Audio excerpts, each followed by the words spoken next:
Imagine a world where your every breath is dictated by the whims of those more powerful than you. A world where you are seen, but never heard. In the shadows of the grand palace, you are a concubine caught between power and powerlessness, between desire and duty. Behind the grand walls of a palace, where silk curtains sway gently in the breeze, there is a quiet existence most will never notice.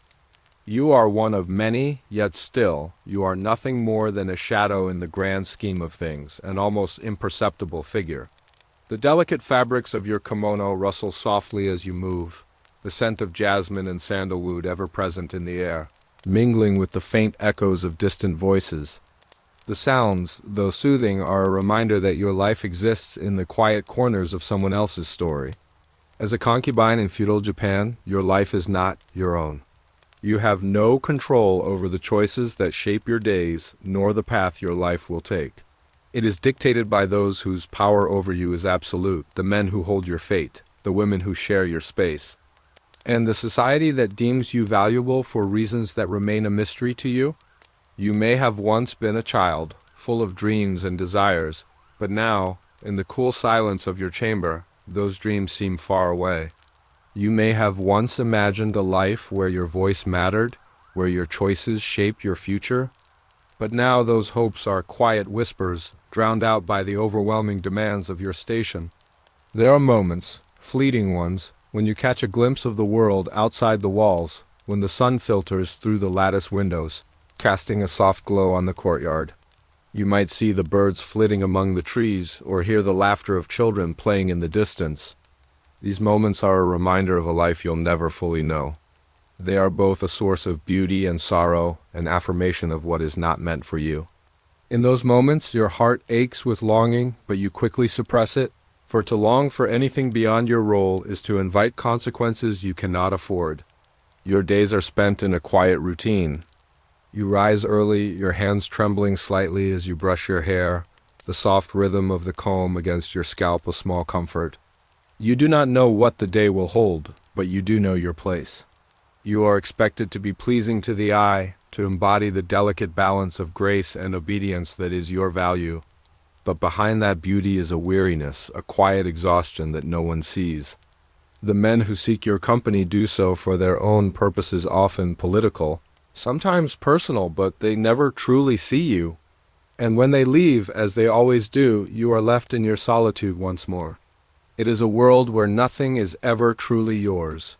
You are given no choices, no voice, and yet you are expected to shape the course of history through your mere presence. How strange it is to exist in a world where you are both invisible and indispensable. In the grand halls, your silence is golden, but within, your spirit often feels like it is slowly fading, being drained by the weight of expectations you cannot meet. The other women in the palace, they too share in your silence. Some are kind, offering a soft word or a comforting gesture when the weight of it all becomes too much. Others are distant, wrapped in their own struggles. Yet there is a bond that forms among you, a quiet understanding. You share the same burdens, though no one would ever speak of it aloud. To be a woman in this world is to be both a creature of beauty and a prisoner to a system far beyond your control. But what of the life you might have had? What if you had been born in a different time or place? What if you were allowed to dream, to speak your mind, to live without the shadow of duty looming over you? These questions linger, unanswered and unreachable. And so, as the days pass, you learn to exist in the silence, to find solace in the small moments, the gentle warmth of the sun on your face, the soft murmur of a familiar voice, the fleeting joy of a moment when you are seen, if only for a second. As you lie in the quiet of the night, beneath the weight of your thoughts, you may wonder if anyone will ever truly understand the life you lead. Perhaps, dear listener, you too have never thought about those who live in silence, whose struggles are hidden from view. Have you ever considered how different life might have been in a world so rigidly structured, where a woman's place is not hers to choose, but one she must accept? Let us pause and think of those who remain unseen, those whose stories remain untold. Would you too have quietly surrendered your own dreams in a world like this? Now, as the night falls quiet once more, I invite you to reflect on this hidden world of concubines. the untold struggles and the quiet beauty that intertwines with sorrow in the lives of women forgotten by time. What thoughts do you have, dear listener? Have you ever wondered what it might have been like to live within such a delicate, intricate existence? Long before the age of your own ancestors, in a land surrounded by mountains and mist, lives were shaped by an unyielding social structure.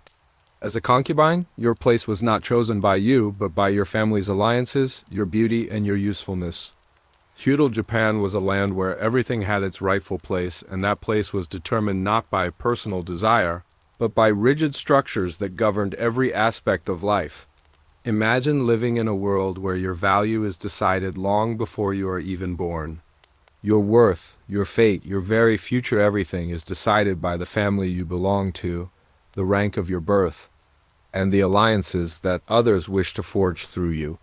At the top of this pyramid stood the shogun, the ultimate ruler, followed by a host of lords and samurai warriors who controlled vast lands.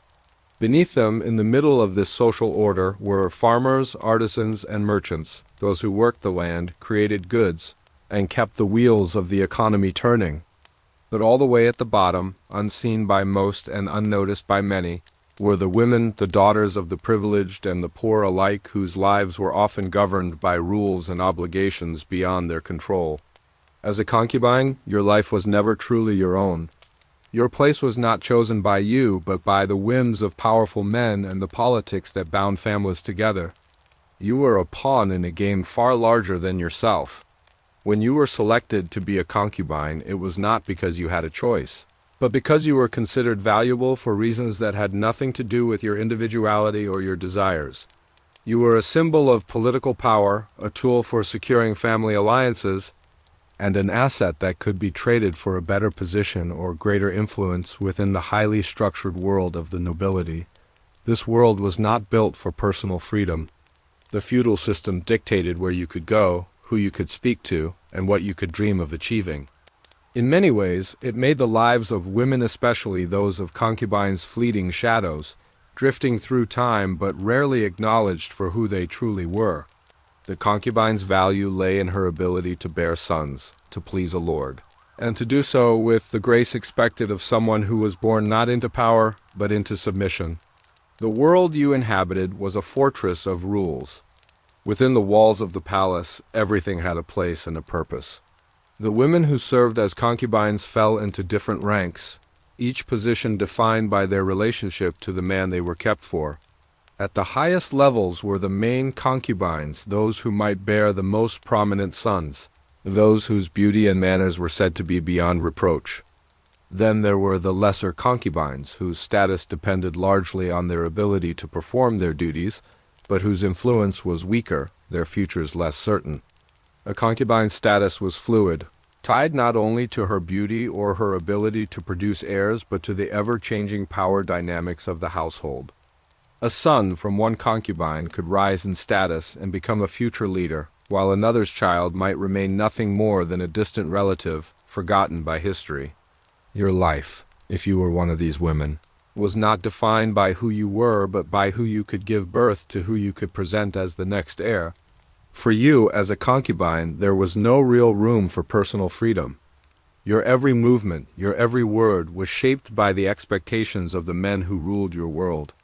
A concubine's life was defined not by her own desires, but by the desires of the family she served.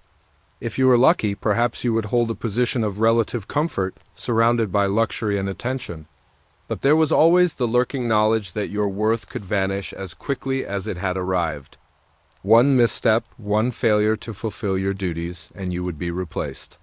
Even more confining was the reality that your relationships were always political. Every glance, every word shared with the lord of the house had purpose. There was no place for true affection or companionship in a world where everything was transactional. Your lord might favor you for a time, but his heart, if it could ever truly be said to be his, was always at the mercy of power struggles. And behind the walls, there were other women wives, other concubines who, like you, moved in a world where friendships were rare and competition was constant. There was no room for personal relationships, only alliances and allegiances. The notion of freedom seemed almost laughable in this world, for everything was predetermined. Your beauty, your birth, your family's status, these were the only things that mattered. You did not live in a world where you could choose your path. You lived in a world where paths were chosen for you, where your worth was always tied to how well you could play your part in a grand and ancient game. But even in a world so rigidly structured, there were moments of rebellion, however small, however fleeting. You might have dreamed of escaping the walls, of stepping beyond the confines of the palace and the roles that defined you. Perhaps you whispered to yourself in the silence of the night, a question no one else could hear. What if I had been born a different woman? What if I had been allowed to choose my own path? It's a question worth pondering, isn't it? How does living in a world defined by strict social structures affect a person's sense of self? How does it shape their identity when every move they make is dictated by someone else's desires, by a framework that doesn't allow for personal dreams or ambitions? I wonder how many of us would survive in a world where every action was controlled by those more powerful than ourselves. What would it feel like to live a life without autonomy, where even our beauty and grace were not for ourselves but for others? As you consider these thoughts, dear listener, I invite you to reflect on the hierarchies in your own life, those subtle, often unseen forces that shape who we are and what we do. How do these structures affect our own sense of freedom and identity? How much of who we are is determined by the world around us? Please share your thoughts. Is it possible to love when you are not free to choose who you love? As a concubine, you are torn between the affections of your lord and your own quiet longings. You are a living symbol of love's complexity, caught between duty and desire. In the life of a concubine, love is not a simple thing. It is not a spontaneous feeling that arises from the heart, unbidden and untamed. No, in your world, love is a delicate dance, a complex interplay of affection, obligation, and sacrifice. You are not free to love as you wish. The man you are with, the man who holds your fate in his hands, is not someone you chose. He may be kind, he may be cruel, but either way, you are bound to him by the unyielding ties of duty. There is a tenderness in the way he looks at you, a fleeting moment of affection that passes between the two of you in the silence of the room. For a brief instant, you may think that perhaps he sees you not just as a concubine, not just as a vessel for his heirs, but as a person, a woman who has feelings, desires, and dreams. But that moment is rare, and it fades quickly. You are reminded that your place here is not as an equal, not as someone with a voice of her own, but as a part of a system designed to serve, to please, and to obey. There is love in the air, but it is not the kind of love you would have chosen for yourself. It is a love shaped by necessity, by the weight of your duty. You are expected to give of yourself, not just your body, but your emotions, your loyalty, your very soul. And yet, in return, you are given only the smallest crumbs of affection, if that. It is a love that is transactional, one where the affections of your lord are given in exchange for your compliance, your silence, and your role within the household. But what of your own desires, your own quiet longings? What happens to them when the world around you demands so much of you? You long for the freedom to choose, to decide who you love and how you love. But in this world, your heart must remain still. The duties you must fulfill, the bearing of children, the pleasing of your lord, leave little room for the personal, the individual. Your emotions are often locked away, buried deep beneath the layers of expectation and obligation. You find yourself living in a constant state of tension, your heart yearning for affection, but your mind reminding you that such desires have no place here. Yet, even in the midst of this tension, there are moments of beauty. There are moments when the Lord's attention shifts toward you, and you feel a fleeting sense of closeness, of being seen, of being valued, not just as a tool of the household, but as a woman.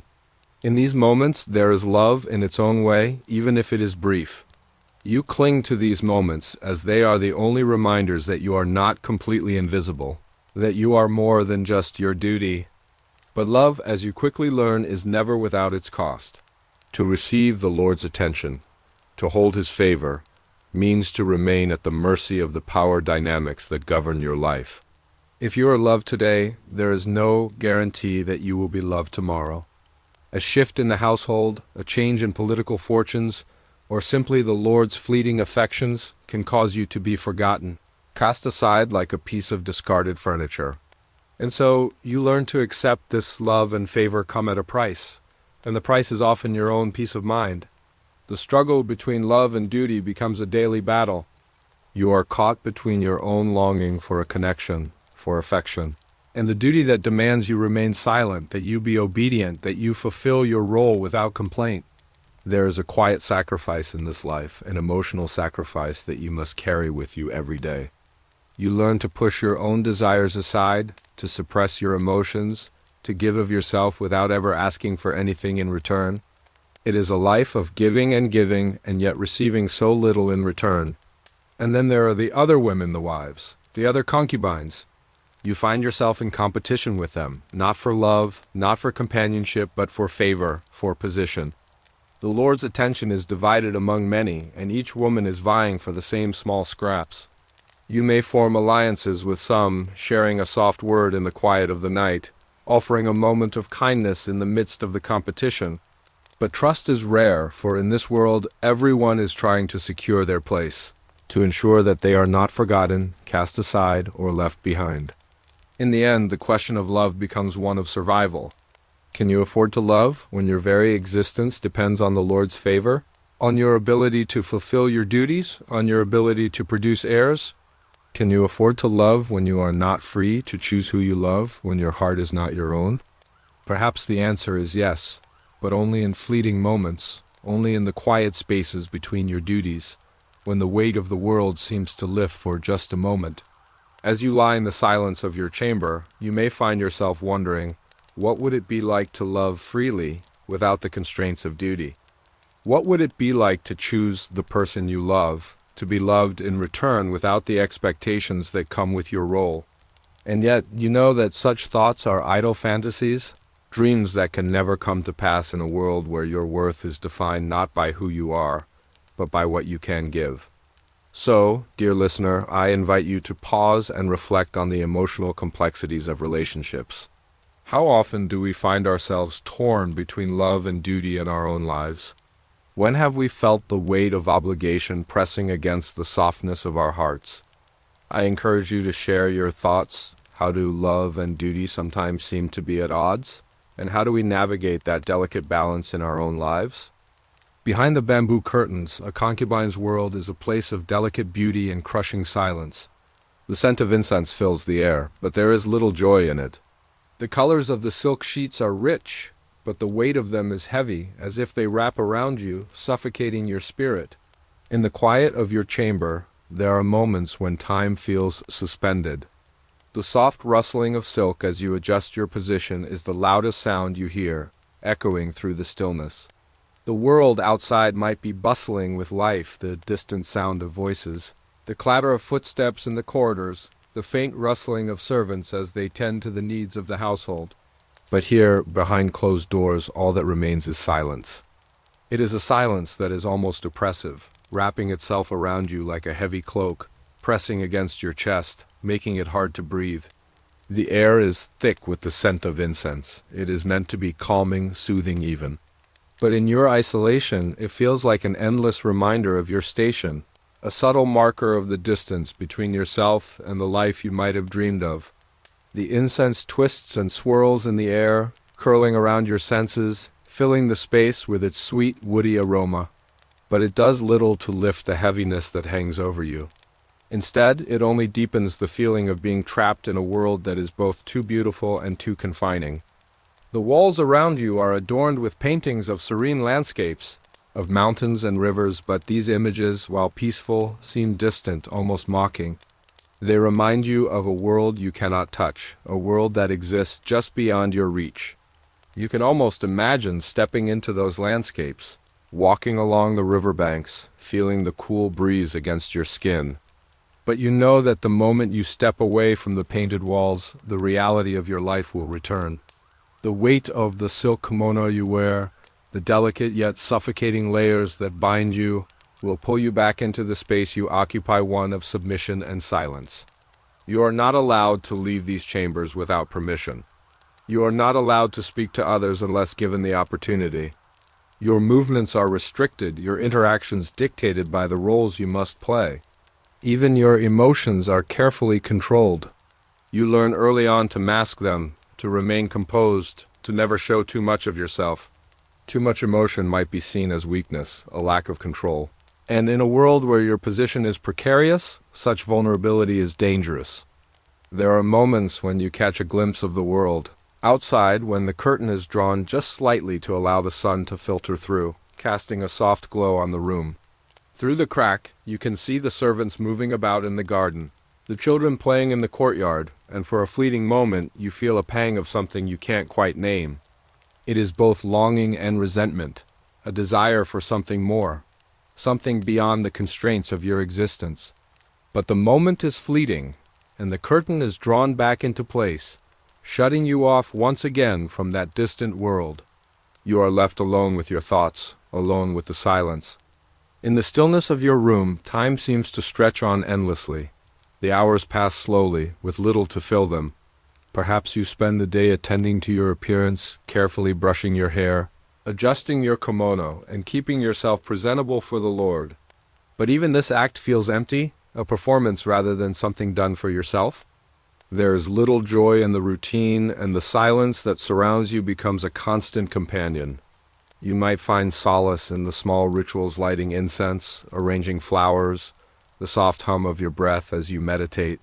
But even these small comforts cannot fill the void that comes from living a life without choices. When the Lord does visit, His presence is a brief interruption in the quiet monotony of your existence. He might offer a fleeting smile, a gentle touch, and for a moment, you might believe that He sees you, that He cares for you in some way. But the moment passes quickly, and soon you are left once again with the silence, your thoughts, and the weight of your role. The affection He offers is always tinged with distance, never truly personal, never entirely for you. It is a duty He fulfills, one that you are expected to accept without question. In the quiet of the night, as the rest of the household sleeps, you lie awake, your mind racing with thoughts of what could have been. You wonder if you will ever be free from this life, from the constant surveillance, from the constraints that bind you. You wonder if anyone outside these walls will ever know your story. If anyone will ever understand the sacrifices you have made, the emotions you have stifled. But the answer comes quickly, and it is the same as always: no. No one will ever know. Your story will remain hidden behind these closed doors, locked away from the world. This life, the life of a concubine, is one of quiet suffering, hidden from the eyes of the world. It is a life of isolation, where even your thoughts and emotions must be kept under control. It is a life where beauty and silence coexist, but where the weight of duty and expectation threatens to crush your spirit. It is a life that is both beautiful and suffocating, a delicate balance that you must maintain each and every day. As you reflect on this hidden world, think for a moment about the people in your own life whose struggles might go unnoticed. The people who live behind closed doors, whose lives are shaped by forces beyond their control. How often do we fail to see the quiet suffering of those around us, those who endure in silence? I invite you to consider the hidden lives of others, those whose stories remain untold. Share your thoughts with me, for in understanding the struggles of others, we can begin to see the world through their eyes and perhaps offer them the recognition they so deeply deserve. Alone in your chamber, you hear the soft footsteps of others, but none come to visit you. The silence grows louder, filling your chest with an aching void. Your heart longs for company, for companionship, but you are only seen as a fleeting shadow in a world that has forgotten your name. There is a kind of loneliness that lingers in the quiet spaces of your life, a deep ache that settles in your bones and wraps itself around your heart. You are surrounded by people, by the other women, by the servants, by the occasional visits from the Lord. Yet you are utterly alone. In the grand halls, amid the rustling of silk and the whispering of voices, you stand as an invisible presence, unnoticed, unimportant. You are not seen for who you truly are, only for the role you play. And so you remain in the shadows, caught between the walls of your chamber, waiting for something, a glance, a word, a connection that never seems to come. The hours drag on in silence, and your heart grows heavy with the weight of isolation. You are allowed no true companionship, no real friendships. The other women in the household may glance at you from time to time, but there is little true connection. They too are bound by the same rules, the same duties, and the same loneliness. They too are silenced by the expectations placed upon them. And so you sit in your room, alone with your thoughts, yearning for something you cannot name, something that exists just beyond your reach. What does it mean to be alone in a world that is full of people? You can almost hear the murmur of voices just beyond the walls, the laughter of children, the conversations of the servants. Yet they feel so distant, as if they are happening in another world altogether. The air around you feels heavy, thick with the silence that envelops you. You long to reach out, to speak, to be heard, but you are bound by an invisible force that keeps you tethered to your place, to your role. Your life is not yours to live. It is a life shaped by the whims of those who hold power over you. In those quiet moments, your mind begins to wander. You think about the world beyond these walls, the world you will never know. You think about the freedom of movement, the ability to choose your own path, to speak your mind, to love without fear of reprisal. You think about the life you might have had if you had been born into a different world, a world where your worth was not defined by your ability to please others, where your value was not tied to the political alliances of your family. But such thoughts are fleeting, as the reality of your situation quickly returns to you. You are not free. You are not allowed to dream. You are a concubine, bound by duty, by the needs of your lord, and by the societal expectations that govern your every action. The emotional toll of this isolation is not easy to bear.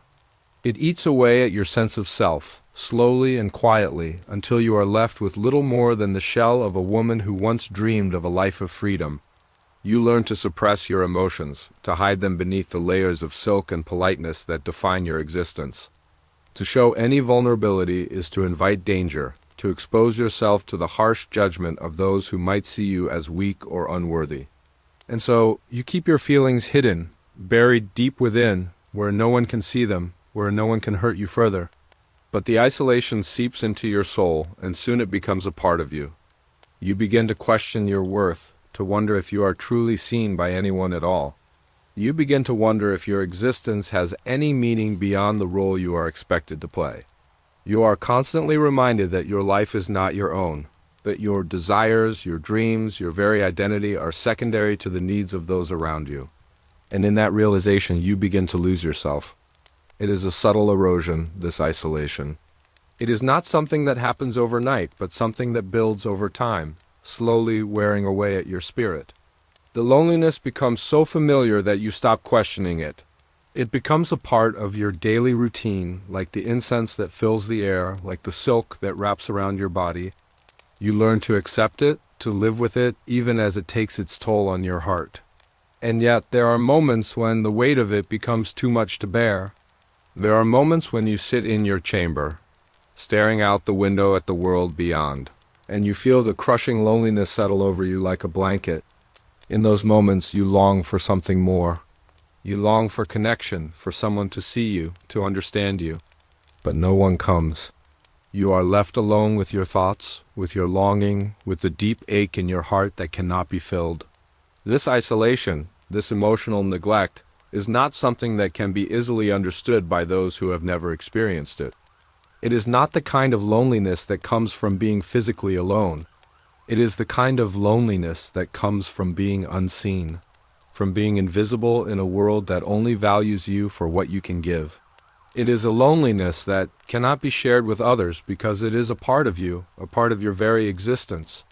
As you lie in the stillness of the night, you wonder if anyone else has ever felt this way. Have you ever wondered, dear listener, how isolation affects the human spirit? How it eats away at our sense of self, our ability to connect with others, and our sense of worth? How does loneliness shape the way we see ourselves and the world around us?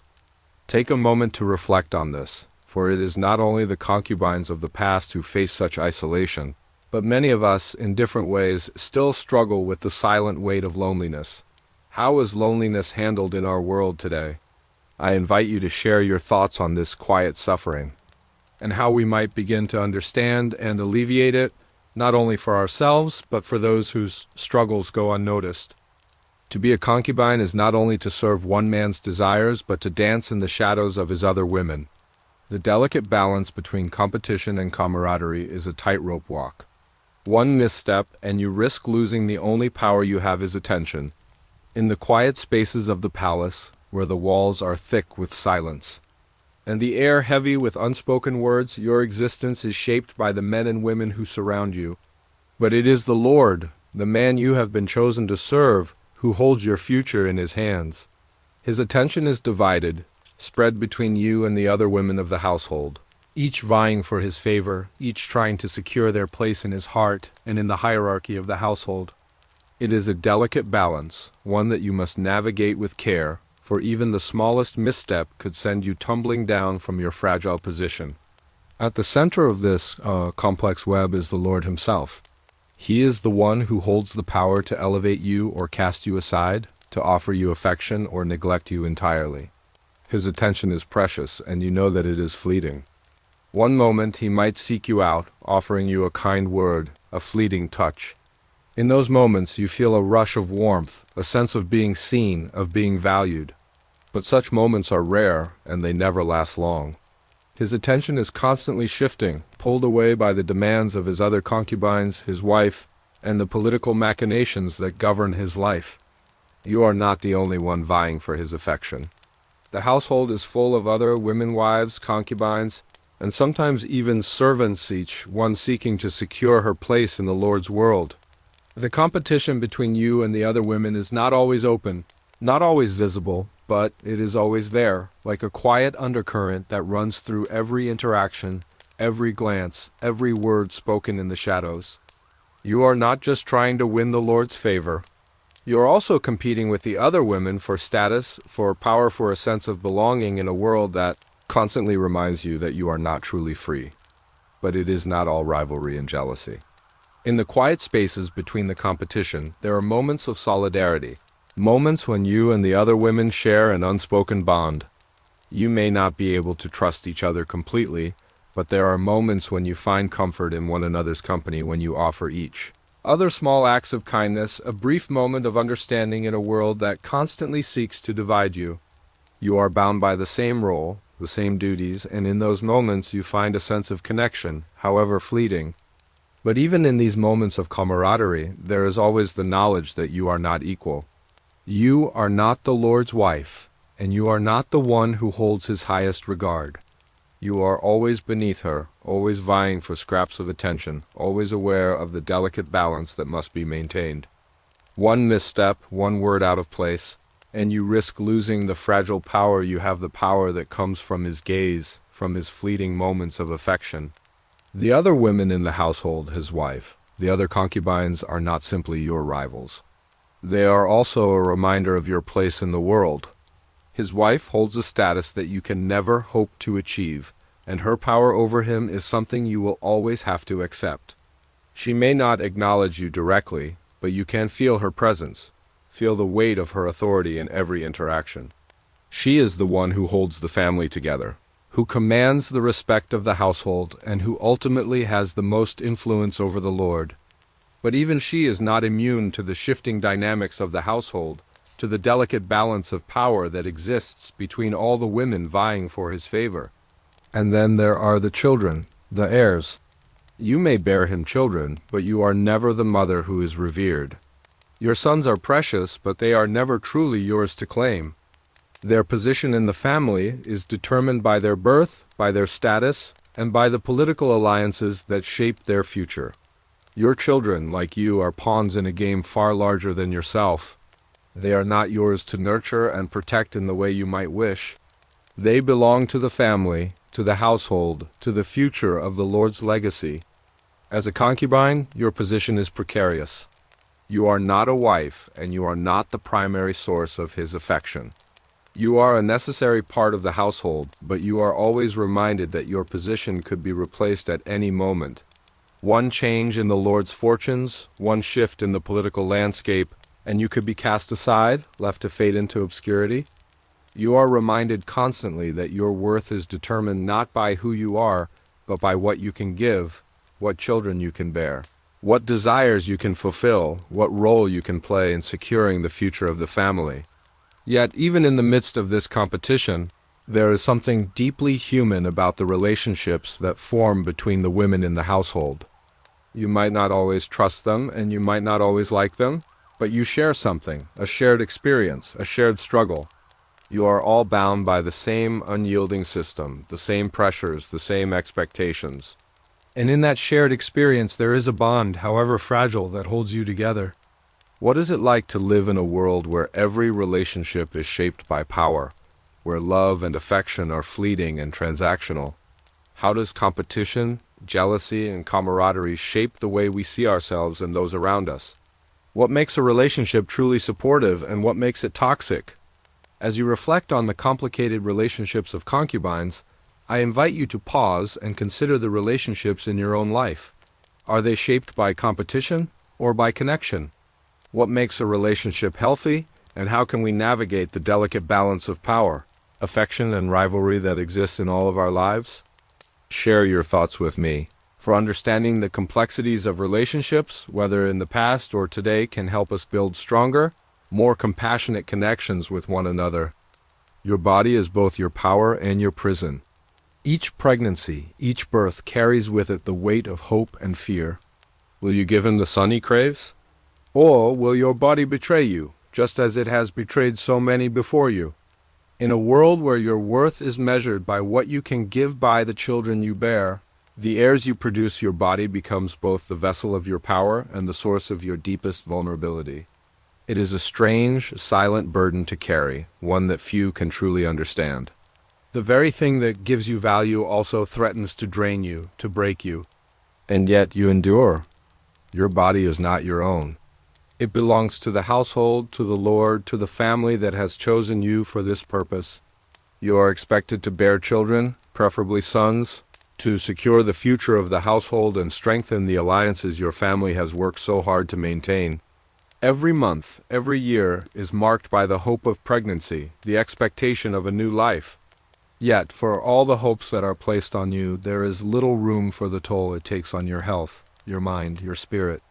Pregnancy is not a joyous occasion in your world, it is a test of your worth, your strength, and your ability to fulfill the role that has been assigned to you. There are no celebrations, no showers, no nurturing of your body as it changes. Instead, there is anxiety, there is expectation, and there is the constant pressure to succeed. You are expected to carry the child to term, to deliver it without complication, and to do so with grace and composure.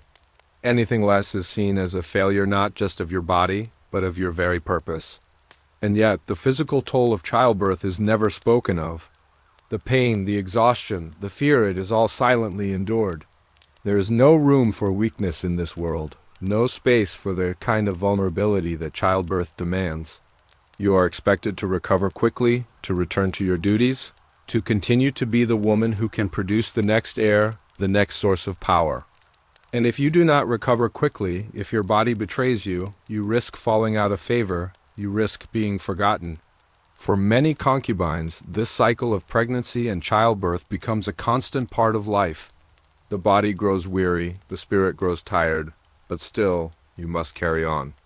You must bear the weight of the expectations placed upon you, even as your health deteriorates, even as your beauty fades, even as the years wear on you. The toll of bearing children is not just physical, it is emotional too. You may long for a moment of rest, for the chance to heal, but in this world, rest is a luxury you cannot afford.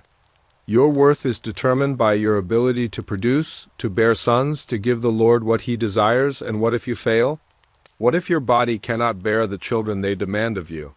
What if you do not produce a son, or the child is stillborn? In those moments, the silence that follows is deafening. There's no sympathy, no understanding. There is only the crushing weight of disappointment and the fear of being replaced, of being cast aside.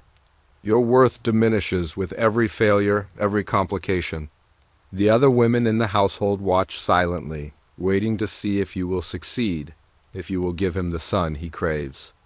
And when you do not, when your body betrays you, you are left with only your grief, your fear, and your isolation.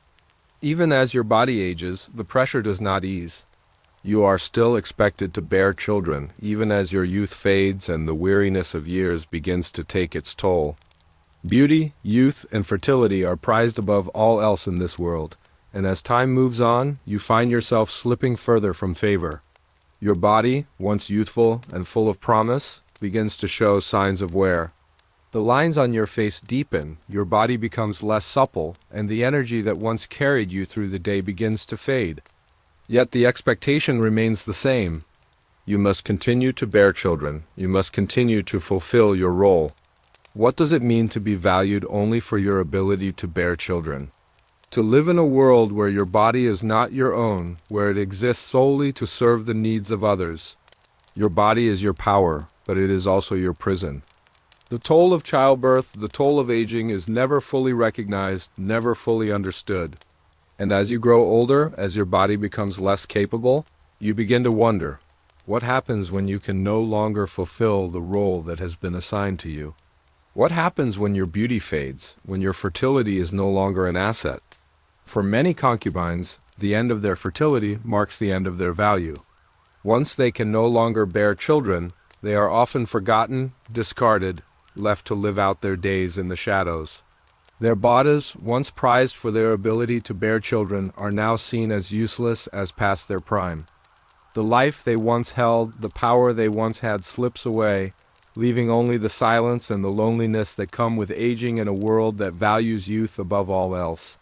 As you reflect on these struggles, I encourage you to think about the ways in which society views women's health and bodies. How much of a woman's worth is tied to her ability to bear children, to remain youthful and beautiful? And how have these expectations evolved over time? Do we still place the same pressures on women's bodies today? Or have we learned to value women for who they are, not just for what they can give? Take a moment to reflect on these questions and consider how the struggles of concubines, women who lived in a world so different from ours, might still echo in the lives of women today.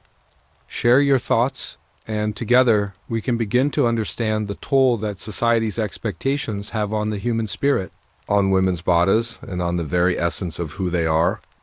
As the years pass, the bright beauty that once captured the attention of lords fades, and the vibrant life that seemed endless now seems fleeting. What becomes of a concubine who has no more power to give? She fades into the shadows, her name slipping away like the wind. In the world of concubines, youth and beauty are the most valued currency. They are the currency that can buy attention, favor, and a place within the household. But as time passes, the power that once resided in the smoothness of your skin, in the freshness of your youth, begins to slip away.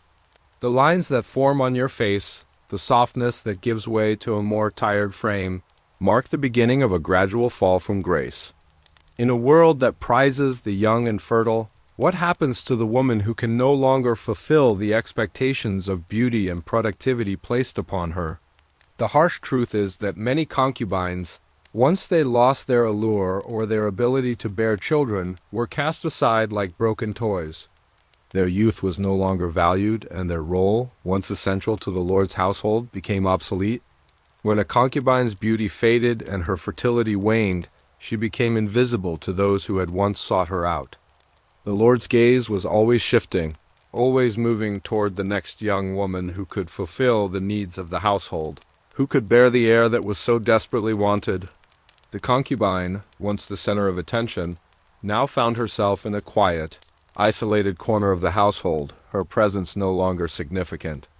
For many concubines, this meant a life of obscurity. They were no longer needed, no longer wanted, and so they faded from the household's memory. Perhaps they were sent to live in a smaller, more distant part of the palace, where their duties were diminished, where their lives became defined by silence and solitude. Perhaps they were married off to a lesser man, their status diminished, their once prominent role reduced to that of a forgotten woman.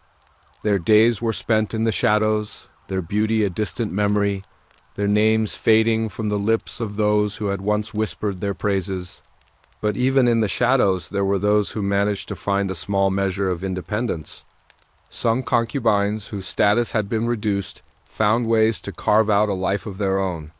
Perhaps they managed to live with a degree of comfort surrounded by the servants who once attended to them, or perhaps they found solace in the quiet companionship of other women who had been similarly displaced. Some, though few, managed to secure a measure of respect and autonomy by offering counsel to younger women, using their experience to help navigate the complicated world of the palace. They were no longer the objects of desire, but they could still wield influence. However small, in the corners of the household, still, the truth remains that the vast majority of concubines faced a lonely, forgotten existence once they had outlived their usefulness. Their names, once uttered with reverence or desire, became lost to history. They were no longer powerful figures, no longer sought after for their beauty or their fertility. They had become invisible, nothing more than whispers of a time long past.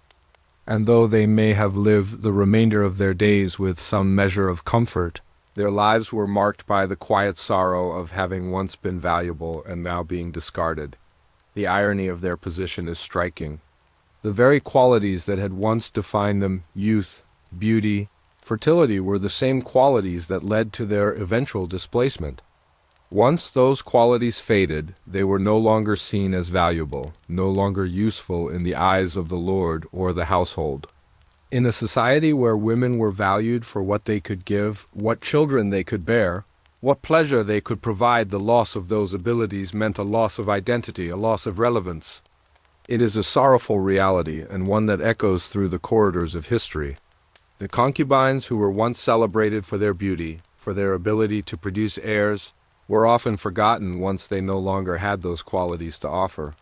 Their stories, their struggles faded into the background, overshadowed by the more powerful narratives of the men they served, the children they bore, and the political alliances they helped secure.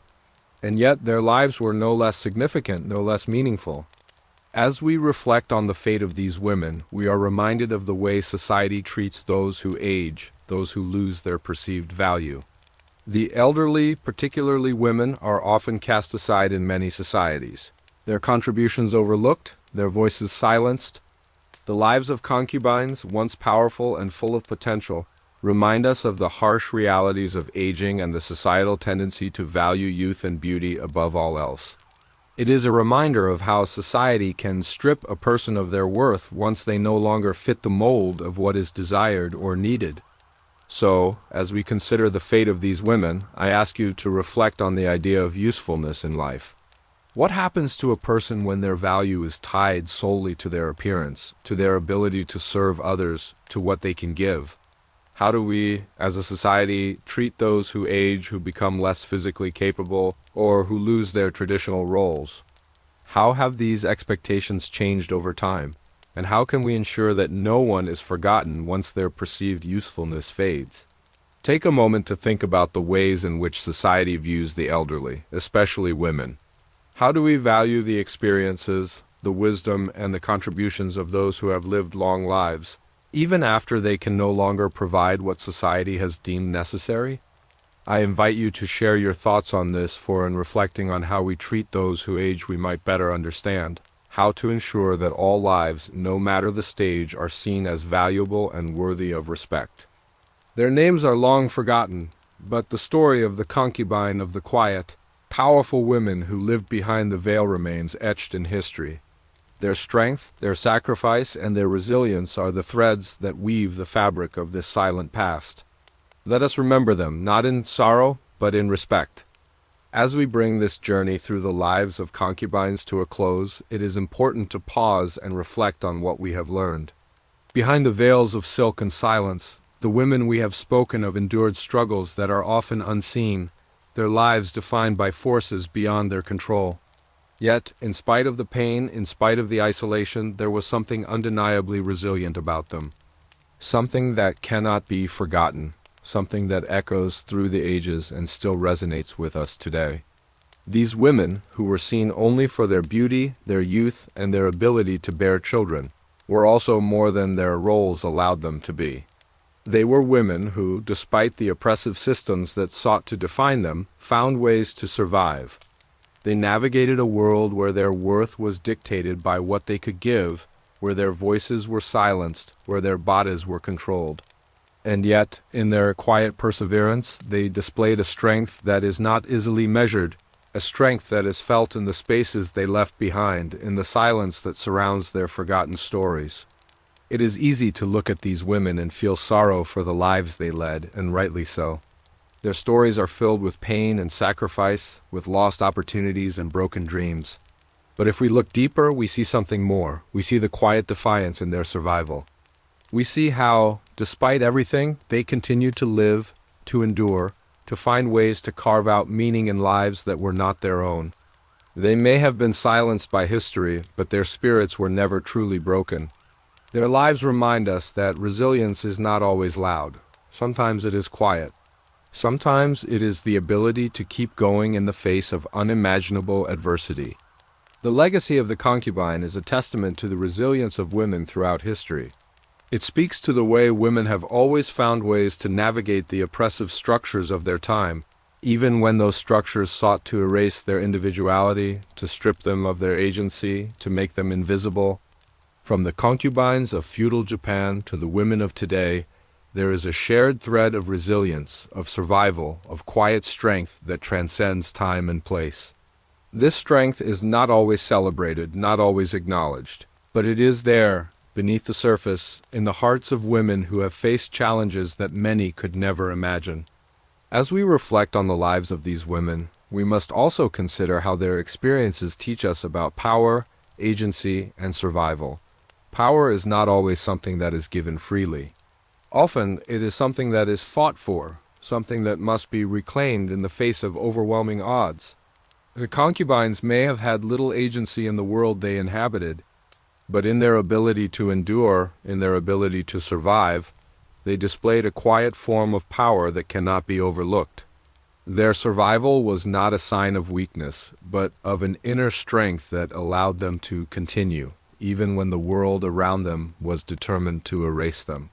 In many ways, the stories of these women are not just stories of suffering, but stories of survival. Their struggles were not in vain. They teach us about the importance of resilience, about the ways in which women throughout history have found ways to assert their presence, to navigate systems that sought to marginalize them. These women may have been forgotten by history, but their stories are still worth telling, still worth remembering. By acknowledging their lives, we honor their resilience, their strength, and their unwavering will to survive. As we bring this reflection to a close, I encourage you to think about the resilience of women throughout history, not just in the past, but in the world today. How do we recognize the quiet strength of those whose stories are not told, whose struggles are not acknowledged? How can we ensure that the lives of women both past and present are remembered, not just for the challenges they faced, but for the incredible strength they displayed in the face of adversity? I invite you to share your thoughts on the resilience of women throughout history. What stories of strength and survival have inspired you? How can we, as a society, honor the untold lives of women whose struggles are hidden behind the veil of history? Let us remember the concubines, not in sorrow, but in respect, for their resilience is a part of the legacy they left behind, a legacy that continues to inspire and guide us today. In sharing their story, we give them the recognition they so rightfully deserve. We give them a place in history, not as forgotten women, but as resilient survivors whose strength is woven into the fabric of the past and who continue to inspire us in the present. Let us remember them, honor them, and learn from them. For in doing so, we honor all women whose lives, like those of the concubines, have often been overlooked but whose strength will never be forgotten.